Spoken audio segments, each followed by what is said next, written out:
Praise Lord, good morning. आज सुबह के मनन में मैं आपका स्वागत करता हूं। आज मैं आपके लिए पढ़ने जा रहा हूं दूसरा शमूएल 7 अध्याय का पद 2। यहाँ लिखा है, तब राजा नातान नाम भविष्यवक्ता से कहने लगा, देख मैं तो देवदारू के बने हुए घर में रहता हूँ, परंतु परमेश्वर का संदूक तंबू में रहता है।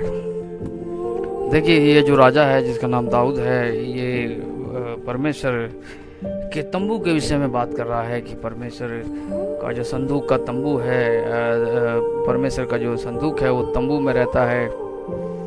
एक्चुअली दाऊद को परमेश्वर के मन का व्यक्ति बोला जाता है। उसकी कुछ खूबियां हैं, मैं आपको बताऊंगा। पहली बात तो देखिए, जब उसके लिए ये भवन बनाया गया तो उस भवन में जब रह रहा था, देखिए, जब इंसान अपने लिए इस धरती पे कुछ बनाता है तो वो सेल्फ सेंटर्ड हो जाता है। परमेश्वर के राज्य के विषय में वो बिल्कुल भी नहीं सोचता। बस परमेश्वर को वो हमेशा एक देने वाला समझता है कि वो हमें बस हम उसके पास जाएं, वो हमें ये देगा, वो देगा, वो ये देगा, वो देगा। लेकिन वो व्यक्ति परमेश्वर के लिए कुछ भी नहीं सोचता, वो सेल्फ सेंटर्ड हो जाता है। दाऊद को इसलिए बोला जाता है परमेश्वर के हृदय का व्यक्ति, क्योंकि वो परमेश्वर के राज्य के विषय में सोचता था। देखिए, जब उसके भवन में रहता था, रह रहा था, तो उसे ख्याल आया कि परमेश्वर का जो संदूक है वो तंबू में रहता है और मैं एक अच्छे खासे मकान में रह रहा हूँ। तंबू आप लोग सब समझते होंगे। देखिए, इसका सोचना ही परमेश्वर को प्रसन्न करता है। नातान नबी ने कहा, जो कुछ तुझे अच्छा लगे वो कर।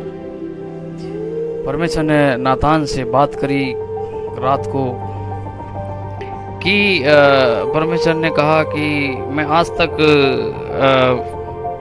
इज़राइल में आया जाया करता हूँ, लेकिन किसी ने मैंने कभी मांगा नहीं, देवदारू का घर कभी किसी से मांगा नहीं।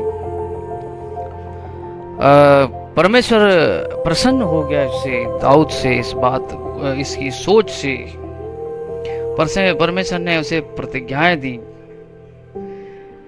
कि वो संसार के बड़े बड़े नामों के समान महान कर देगा, उसका नाम, उसकी राजगद्दी स्थिर रखेगा, उसके वंश की भी। कभी कभी हम चिंता करते हैं बच्चों को लेकर, भविष्य को लेकर, कि हमारे बच्चों का भविष्य क्या होगा। परमेश्वर ने बच्चों का भी राजगद्दी हमेशा उसकी स्थिर कर दी।